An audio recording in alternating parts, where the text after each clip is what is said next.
बघा, नमस्कार विद्यार्थी मित्रांनो, व्यंकटेश एज्युकेशन अँड संस्कृती या आपल्या चॅनलवर सर्वांचे सहर्ष स्वागत आहे. आजच्या व्हिडिओमध्ये आपण वर्ग आणि वर्गमूळ यावरचे प्रश्न कसे अगदी ट्रिक्सने सोडवायचं ते बघणार आहोत. बघा, पूर्ण वर्ग संख्येच्या एकक स्थानी जर 5 अंक असेल तर त्याच्या दशक स्थानी 2 हा अंक असतोच. बऱ्याच वेळेस आपल्याला गटात न बसणारा पद ओळखायचं असतं.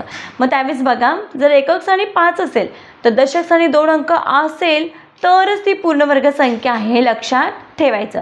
जसं की बघा, आपण कोणत्याही एकक स्थानी 5 असणाऱ्या कोणत्याही संख्येचा वर्ग संख्या बघूया. आता इथे आपण 25चा वर्ग बघूया. बघा, इथे 25चा वर्ग बघूया. आता 25चा वर्ग किती आहे? 625 आहे. ठीक आहे. मग आता बघा, इथे एकक स्थानी काय आहे? 5 आहे, जसं की आपल्याला इथे दिलेलं आहे. ट्रिक आहे ही, लक्षात ठेवायची. एकक स्थानी आहे 5, पण दशक स्थानामध्ये काय आहे? 2 अंक आहे की नाही. म्हणजे 625 ही काय झाली? वर्गसंख्या आहे. आता दुसरी संख्या घेऊया, 45 घेऊया. आता 45चा वर्ग.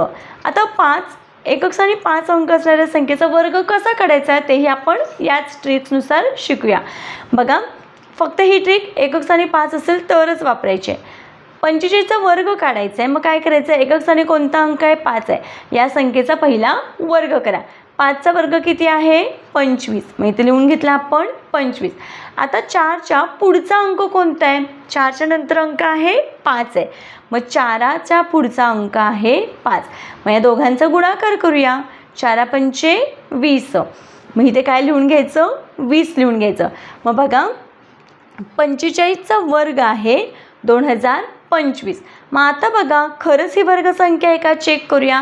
काय सांगितलं? पूर्ण वर्गसंख्येच्या एकक स्थानी जर 5 अंक असेल तर दशक स्थानी 2 हा अंक असतोच.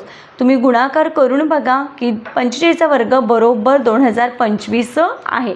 आता आपण इथे 75चा वर्ग काढूया. खूप सोपं आहे, फक्त 2-4 गणितांची प्रॅक्टिस करा तुम्ही, म्हणजे ही ट्रिक्स पाठ करायची काही गरज नाही, सहज लक्षात राहील.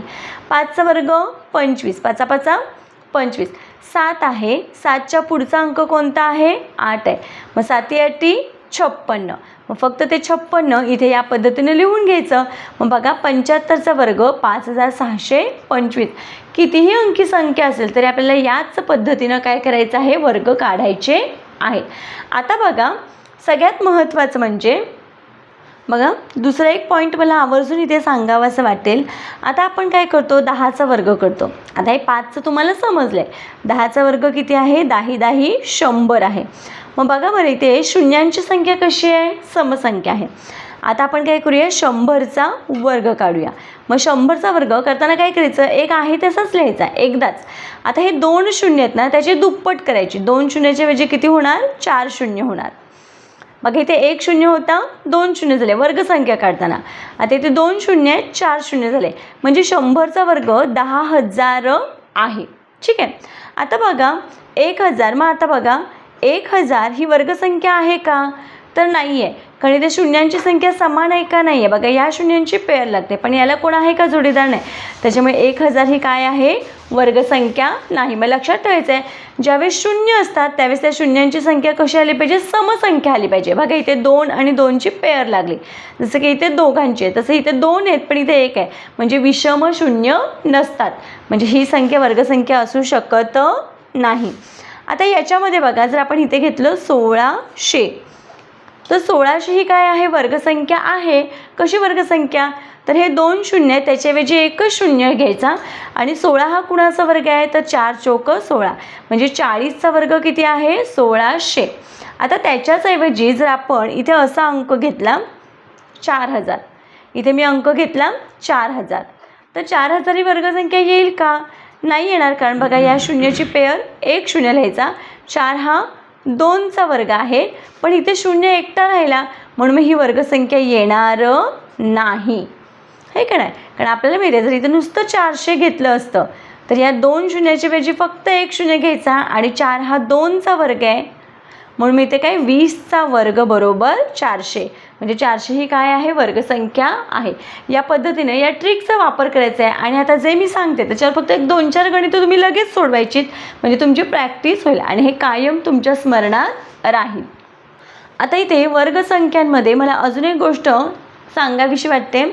बघा, कोणत्याही धन किंवा ऋणसंख्येचा वर्ग केल्यास धनसंख्याच मिळते.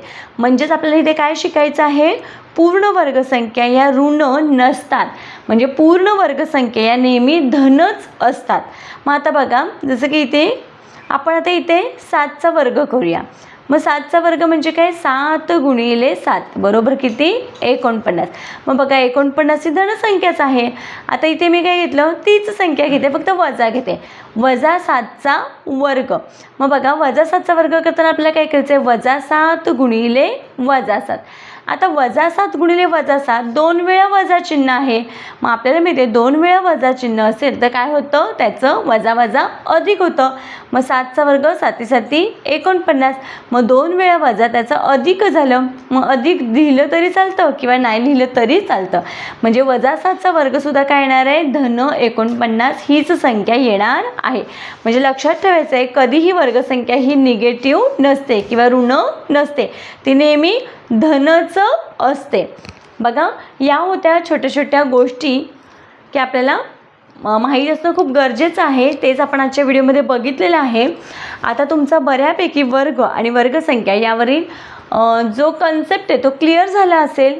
आशा करते आपल्या सर्वांना व्हिडिओ आवडला असेल. व्हिडिओ आवडल्यास व्हिडिओला लाईक करा, आपल्या जास्तीत जास्त मित्रमैत्रिणींना शेअर करा.